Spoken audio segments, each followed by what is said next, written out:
Hal-hal yang membatalkan keislaman seseorang. Berikut ini adalah beberapa perkara yang berbahaya yang bisa membatalkan keislaman seseorang yang melakukan perkara-perkara tersebut atau salah satunya. Di antaranya, 1. Melakukan perbuatan syirik dalam beribadah kepada Allah berdasarkan firman Allah, A'udzubillahi minasyaitonir rajim.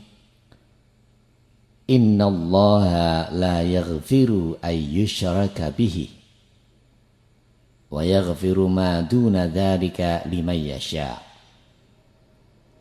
Sesungguhnya Allah tidak mengampuni dosa syirik dan mengampuni selain dosa syirik bagi siapa yang dikehendakinya. An-Nisa ayat 48. Kedua, siapa saja menjadikan perantara antara dirinya dan antara Allah dengan berdoa kepada perantara itu, atau meminta syafaat, atau bertawakal padanya, maka dia kafir, sesuai dengan ijma'ul ulama. Yang ketiga, siapa saja tidak mengkafirkan orang musyrik atau ragu akan kekafiran mereka atau membenarkan ajaran mereka, maka dia kafir. 4. Siapa saja meyakini bahwa petunjuk atau ajaran agama selain petunjuk Nabi Muhammad SAW lebih lengkap daripada petunjuk beliau, atau hukum selain hukum beliau lebih baik daripada hukum beliau, maka dia kafir. 5.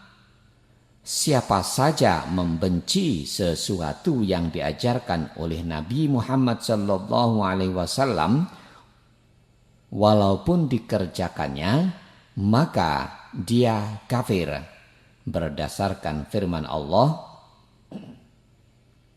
A'udzubillahi minasyaitonir rajim. Dzalika bi'annahum karihu ma anzalallahu fahbata a'malahum. Yang demikian itu adalah karena mereka benci kepada apa yang diturunkan Allah, yaitu Al-Quran. Lalu Allah menghapuskan pahala-pahala amal-amal mereka. Surat Muhammad ayat 9.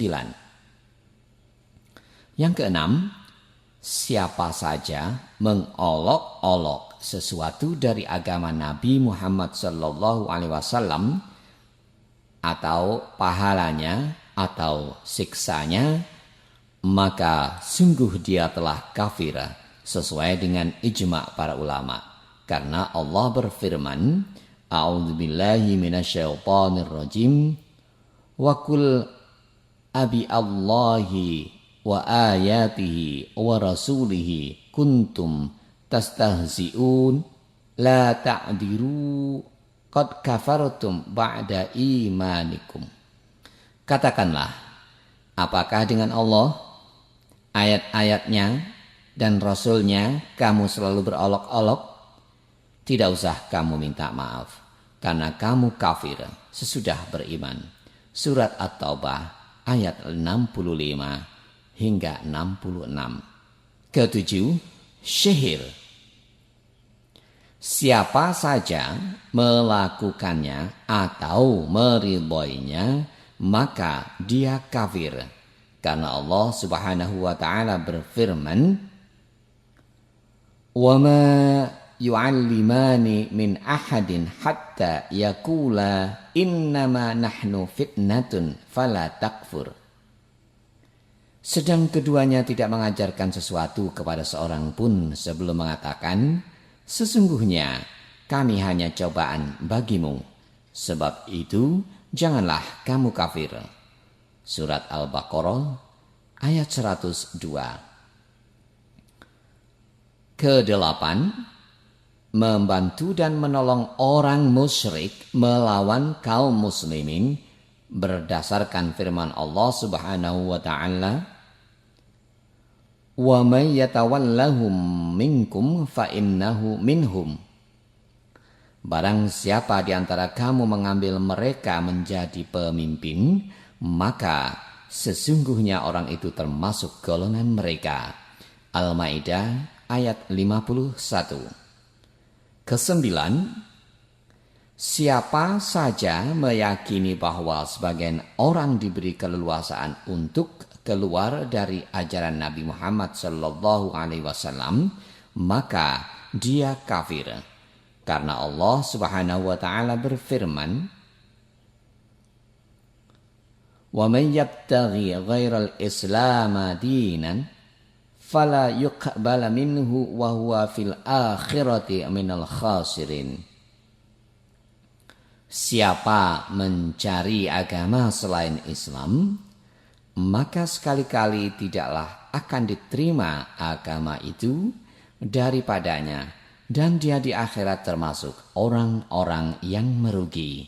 Surat Al-Imran ayat 85. Kesepuluh, berpaling dari agama Allah, tidak mau mempelajarinya dan tidak juga mengamalkannya. Karena Allah Subhanahu wa taala berfirman, "A'udzubillahi minasyaitonir rajim. Wa man adlamu mimman dzukkira biayati rabbih tsumma a'rada 'anha inna minal mujrimina muntaqimun." Dan siapakah yang lebih zalim daripada orang yang telah diperingatkan dengan ayat-ayat Rabb-Nya, kemudian ia berpaling daripadanya? Sesungguhnya kami akan memberikan pembalasan kepada orang-orang yang berdosa. As-Sajdah ayat 22. Semoga pemberitahuan tentang hal-hal yang akan membatalkan keislaman seseorang ini betul-betul menjadi perhatian, yang kemudian ditinggalkan apa-apa yang dilarang dari hal-hal yang bisa membatalkan keislaman seseorang ini.